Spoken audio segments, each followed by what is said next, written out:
Narayanam namaskrutyam naram chaiva narottamam devim saraswatim vyasam tato jaya mudhiraye nashtaprayesha badreshu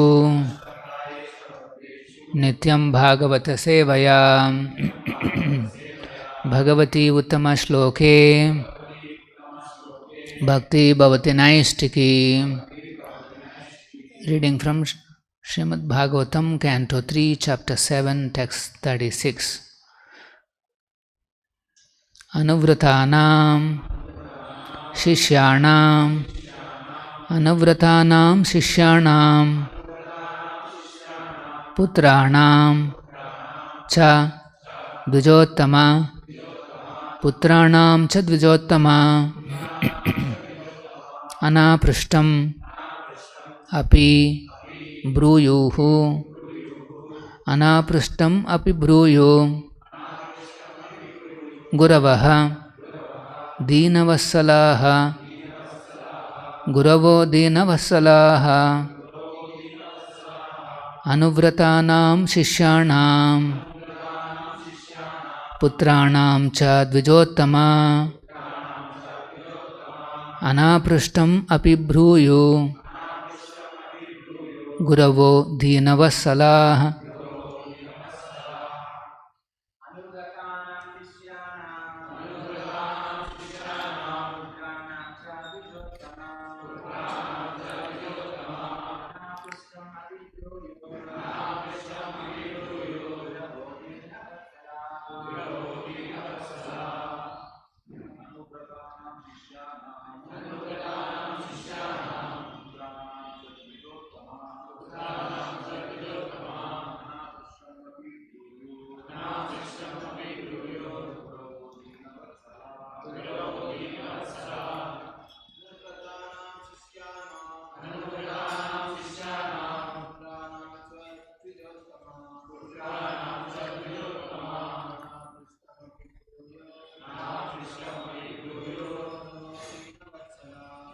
Deenavassalaha.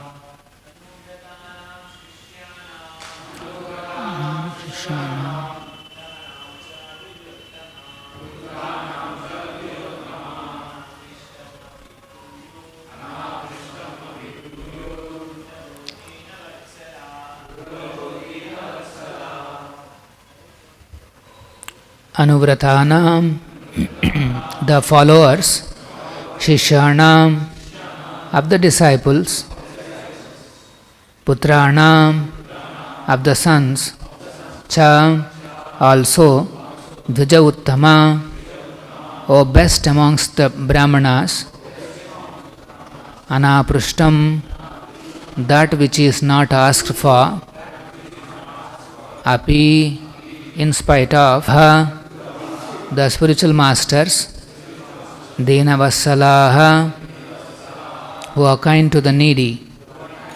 Translation purport by His Divine Grace A.C. Bhaktivedanta Swamy Srila Prabhupada. Translation: O best among the brāhmaṇas, those who are spiritual masters are very kind to the needy.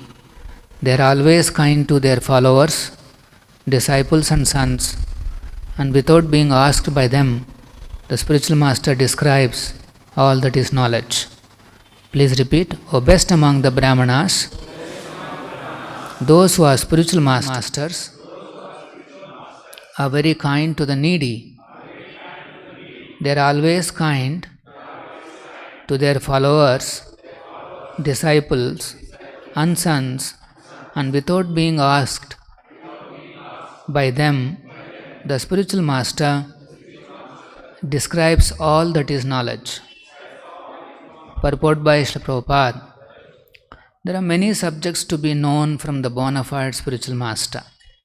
The followers, disciples and sons are all on one level for the bona fide spiritual master, and is always kind to them and always speaks to them on transcendental subjects, even though he is not asked by them. That is the nature of the bona fide spiritual master. With their appeal to Maitreya Muni, to speak on subjects about which he might not have asked. Dasanastha Bhaktivedanta Parpoto Madhyanatimirandhasya Jnananjana Shalakaya Chakshurunmilitam Ena Tasmai Shri Gurave Namaha Nama Om Vishnu Padaya Krishna Preshtaya Bhutale Srimate Bhakti Vedanta Swamin Nitinamine Namaste Saraswate Deve Gauravani Pracharine Nirvisesha Shunyavadi Pashyata Deshatarine Jaya Shri Krishna Chaitanya Prabhu Nityananda Shri Advaita Gadadhara Srivasadi Gaura Bhakta Vrinda Hare Krishna Krishna Krishna Hare Hare Rama Hare Rama Rama Rama Hare Hare. So in this verse Vidura is appealing to Maitreya Muni to tell him all that is knowledge, even if he has not asked something. This chapter is titled Further Inquiries by Vidura. Vidura is actually asking a lot of inquiries, but I think he felt that probably I might not be able to ask everything. So here he is appealing to the spiritual master that Dinavassala, the spiritual master, is always very kind, to whom Anuvratanam, Shishyanam, Putranam. Three categories. One is Anuvratanam, followers.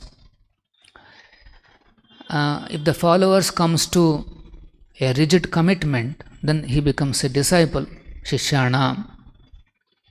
Like we may have Shraddhavan, Sadhaka, so many. But ultimately one takes Diksha, becomes Shishyanam. Then Putranam. Sometimes the spiritual master may have some sons. All the three are same to him. Dvijottama, Anaprishtam, even without asked. Api Bruyu, Guruvu Dinavassala. Bruyuhu means he describes. So this is the nature of a bona fide spiritual master. Disciples may not know what to ask. Followers also, they may not know what to ask for. And Putranam, their own sons may not realize the exalted position of a bona fide spiritual master. And even they may not be asking. They may not know what to ask. In spite of that, Anaprishtam api bruyuhu, even though they are not asked, still the spiritual master tries to give knowledge to all these categories. It's not that the world has demanded, Prabhupada, you give us Bhagavatam. You please give us Bhagavatam purports so that we can read and we can advance. Nobody has asked. The world has not demanded anything from him, but still Prabhupada has given his wonderful purports because he is Dinavassala. From his platform, he is able to see that how people are suffering. Very difficult for a conditioned living entity to realize that he is suffering. Although suffering is there, realization is different. It doesn't penetrate. Some people realize that yes, there is some suffering here, and then they start asking questions. But most of the people, they don't know what to ask for. Many times they go and ask for increasing their suffering. They'll go and ask for more and more material facilities and more material enjoyment, which will only ultimately end up as suffering. Every enjoyment comes with a cost. Nothing comes free in this world. So if you go and ask material enjoyment, okay, that may be permitted, but that comes with a cost. And that cost you have to bear. It doesn't come free. So People, when they go and ask, give us more enjoyments, more facilities, actually they are asking indirectly more suffering. This is the problem. They don't even understand what to ask. So that's why a spiritual master, followers may come with whatever reason, disciples may also have motivations, they may not know what to ask for, but still they give pure knowledge. As I said, Bhagavatam are all these books Prabhupada has given without being asked for. So that's the nature of a bona fide spiritual master. He is always wanting to uplift the followers and the disciples more and more towards Krishna consciousness. He is always teaches them the transcendental knowledge. You see Prabhupada's entire recorded lectures or conversations or whatever has been recorded of him, he always talks about transcendental subject matters. Even if they are apparently mundane subjects, say politics or war or finances, or actually Prabhupada spoken all the subjects. But you will see he very expertly brings out the connection with Krishna.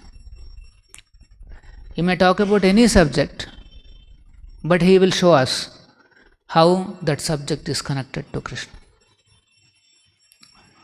So that is the reality. Everything is connected to Krishna, and that connection very expertly he brings it out.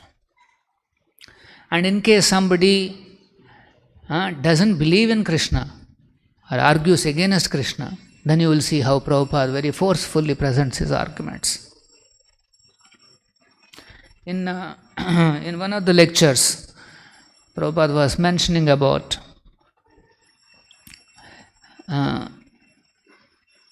somebody asking him one question.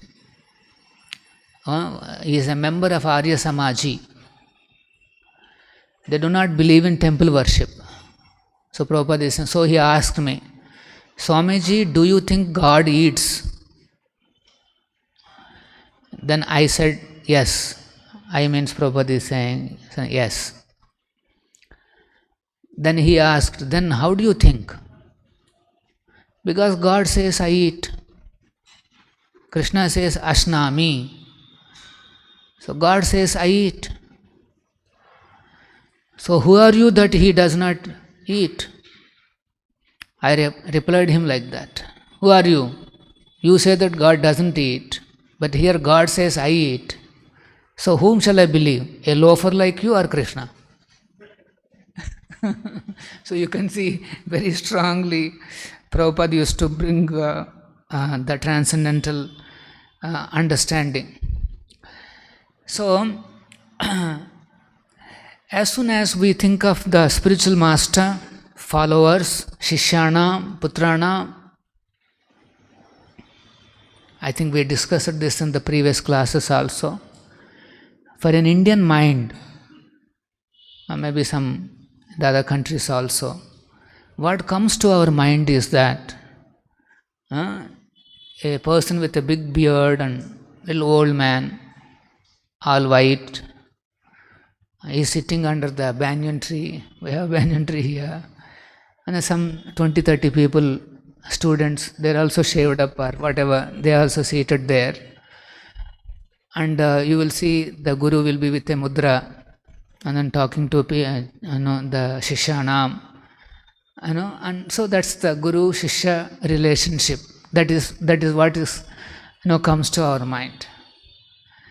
But Prabhupada is not a Guru of that kind or that caliber. He is a old Acharya. He is a Vishwa Vijeta. He is a old Acharya. Now, if you see the today's Leelamrita as it is, Prabhupada is saying how to segregate the useless from the useful disciples. Actually, if you see like that, we're all useless disciples of Prabhupada, but anyway, we're trying our best. So here Prabhupada is saying, many disciples of Bhaktisiddhanta, they went to other foreign lands to preach, to spread Krishna consciousness, but they could not achieve anything. They could not make one follower also. Of course, they made some 2-3 followers and 1 or 2 disciples of Bhaktisiddhanta. But other than that, they could not do. They simply came back almost empty-handed. Jai Radha Govinda. Why is that? Prabhupada says, they were unsuccessful because within their minds, they were not actually serious about preaching this cult in the foreign countries. They didn't believe actually that Chaitanya Mahaprabhu's message can go all over the world. They have not believed. They are not serious about actually propagating this knowledge. So they just came back empty-handed. After coming back, they have advertised themselves that yes, we are foreign returned preacher. Before Bhaktisiddhanta attempted, there was one Mayavadi sannyasi who went in 1800s. He has flied there, and then some old conference was there, and then he spoke something, and then came back, and then, but they advertised nicely. What happened there, hardly anybody knows. What impact it created, hardly anybody knows. Mostly some people would have clapped. And then they advertised here, after coming into the country, that yes, we have spread the movement, Hinduism, all over the world. He went for one conference. So, marketing and advertisement is been done nicely, and that's how they created a lot of followers. Anuvratanam. So, Prabhupada is always thinking about a worldwide movement. He never saw that Krishna consciousness should be locked up in India. His contemplation was very big. He told his disciples, if you go to the forest and you want to hunt for an animal, you should hunt for dinosaurs. Don't go and hunt rats and cats in the forest. You have to hunt the dinosaurs. Prabhupada's thinking was very big. Initially, there was one disciple, Govindasi Mataji. She was narrating one dream of one more Mataji disciple. In the dream, she saw that there is one platform, and Prabhupada is standing on there, and all the disciples are there on the platform. And there was a tumultuous kirtan, grand sankirtan.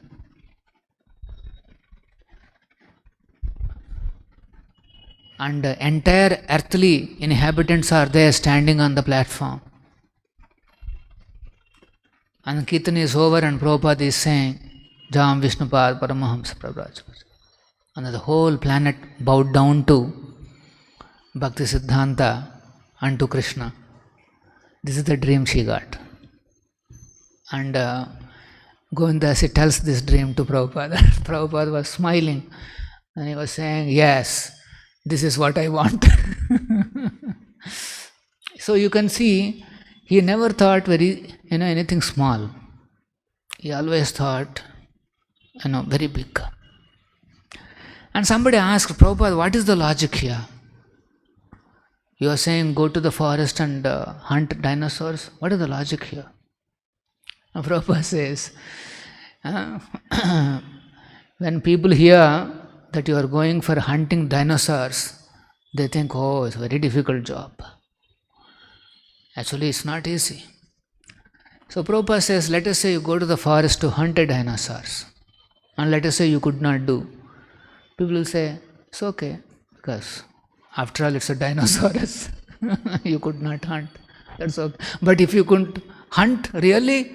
I say, wow. But everybody understands what this dinosaurs is. So, if something big we try, and even if you fail, let us say you could not give 100, say 70, 60, still that is big. So, Prabhupada's thinking was revolutionary. He created, and then we all know he indeed created a worldwide organization. Now, carefully understand, a worldwide organization Prabhupada is able to create because the world is also moving in that direction. There is a global village kind of a concept. Technology was developing. The facilities to fly those days, 60s, aeroplanes are already successful. Prabhupada used all these facilities and created a worldwide organization. Now the question is, how the relationship should be between Anuvratanam, Shishyanam, Putranam and the spiritual master. Bona fide spiritual master is there, but then he is not limited to one tree, banyan tree. By his tapas, by his potency, he has created a worldwide organization. There are millions of followers all over the planet. And then thousands of disciples, 10,000 disciples. Of course, Putranam, yes, they are there, but they are not interested. Now, what should be their relationship with the bona fide spiritual master? How should a bona fide spiritual master handle all this? And then here it is said, Anaprishtam api bruyuhu. Even if they don't ask also, he has to give the knowledge. No, you look at the challenge in front of the Acharya. There are thousands and thousands of disciples. They all have questions because they are all new. They are all neophytes. They don't even know what to ask. And there are millions of followers. And then he is Dinavasala. He is very kind to them. Now how he can express his kindness? Even if he wants to be very kind, now how many people he can deal? Some 20-30 people only he can deal. So now how to ensure that they all get proper nourishment in Krishna consciousness? How can he ensure all this? You should think about this. That's why Prabhupada has used this concept of an organization. An organization reflects, it completely reflects the mind of the founder. Organization is non-different from the founder.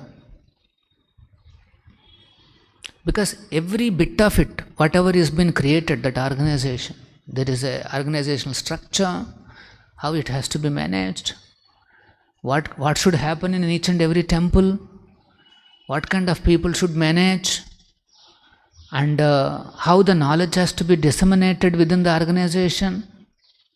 For that he has compiled so many books. Even if the disciples don't know what to ask also, he has given everything in writing. He said, I have given everything in writing for you. Whatever you want,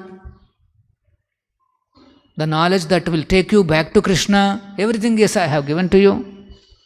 And then he has made an organization to protect those books, protect that knowledge, that culture, that tradition. He has kept everything in the form of an organization. In 20s and 30s when Bhaktisiddhanta spoke about organization, most of his disciples have not understood what this organization. Spiritual life means big classes. Spiritual life means only, just knowledge exchange. What is this organization? All those things. Oratory, scholarly, only that kind of a thing. If they are sent for some debates, they will go and debate with somebody and then try to, convince and this and that. Yes, they are all required. But if you want to conquer the world, if you are looking behind, if you want to get dinosaurs, you can't go with empty hands. You have to take the proper weapon, proper tool. Prabhupada and Bhaktisiddhanta, they understood the proper tool.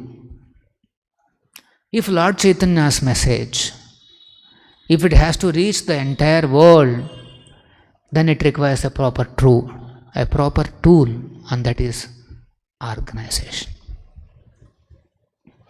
That's why as early as possible Prabhupada has established. First thing that he did was to establish organization in the name of ISKCON. Those disciples who signed in that document, they don't even know what they are signing for. Because to form a society, you need some people. So they got some, and they are signing. Prabhupada created organization in 1966. And that's how organization has grown. So now coming back to, so now how a old Acharya like Prabhupada should take care of his Shishyanam. They will have a lot of questions. They want to understand many things. Now how to ensure all these things? So that's what Prabhupada has done. He has created an organization. He has kept the organization in the front and he always remained in the back. And then he said, yes, my organization will take care of all your needs.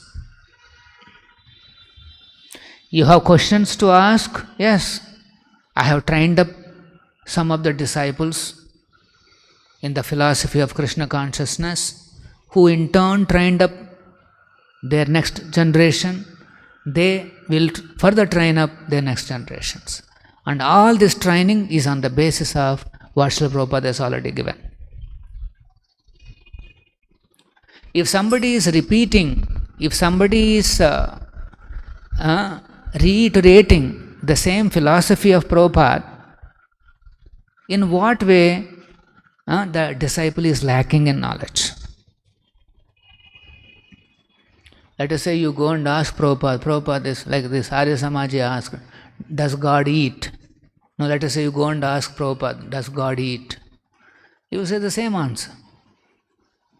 And you go and ask his disciple, he will say the same answer. Now, okay, now coming to personal issues. I may have some specific issues. Now how do I manage those? Right?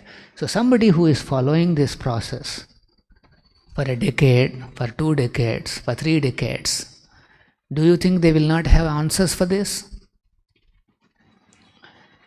So Prabhupada has created a Sangha of devotees. This organization doesn't mean only some bricks and stones. Organization is about Vaishnava Sangha. Now this is the most crucial point. Our organization, what is the most valuable thing here in our organization? Vaishnava Sangha. So Vaishnavas, they discuss with each other. They share their realizations. They share their understanding. They discuss their new understanding, new angles of vision. This is what it is. Prabhupada says outside scientists, Because they go on contemplating and thinking and thinking and thinking, they may discover, they get a new angle in a particular subject matter. Then when they come together in a seminar or a workshop, they share their realizations. They exchange with each other.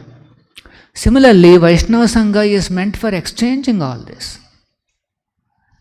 Devotees should discuss and exchange their transcendental realizations. The subject matter should be transcendental subject matters, not gossip, not about an ordinary human being, not about some mundane subjects.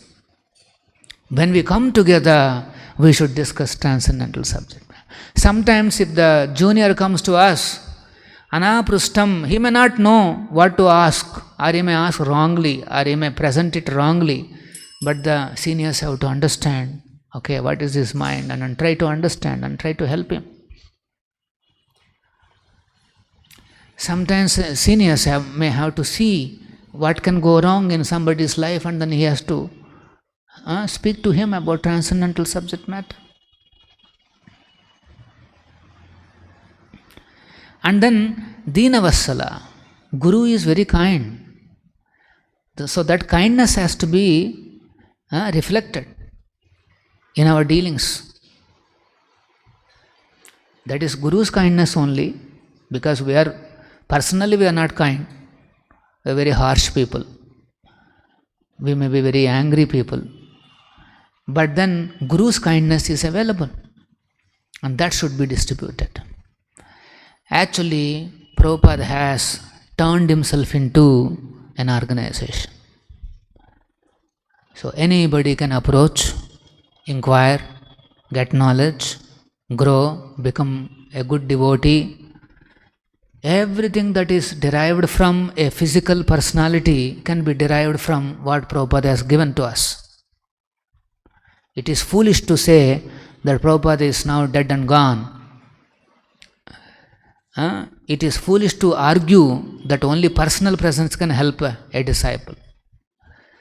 If Prabhupada is so powerful that his presence can be felt through organization, felt through his books, his deities, a system, then why not? Why are you limiting a worldwide personality, a world acharya, to one physical body? So this is the danger of the bodily concept of life.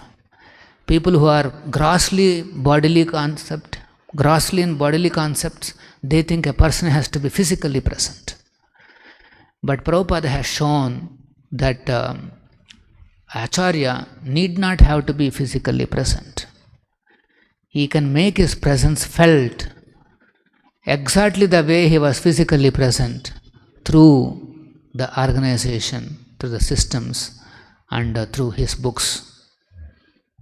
Any questions? Shri Prabhupada ki jai, Srimad Bhagavatam ki jai. Hare Krishna golden temple వారి మరో అపురూప కానుక హరే కృష్ణ వాణి ఆధ్యాత్మిక మాసపత్రిక. ఇప్పుడు mobile app ద్వారా కూడా సులభంగా పత్రికలు చదువుకునే సౌకర్యం, వార్షిక సభ్యత్వం, భగవద్గీత, భాగవత ప్రవచనాలు, స్ఫూర్తి సందేశాలు, ఇంకా మరెన్నో సదుపాయాలతో హరే కృష్ణ వాణి మొబైల్ యాప్ నేడే డౌన్లోడ్ చేసుకోండి. మరిన్ని వివరాల కోసం కాల్ చేయండి 9133107700.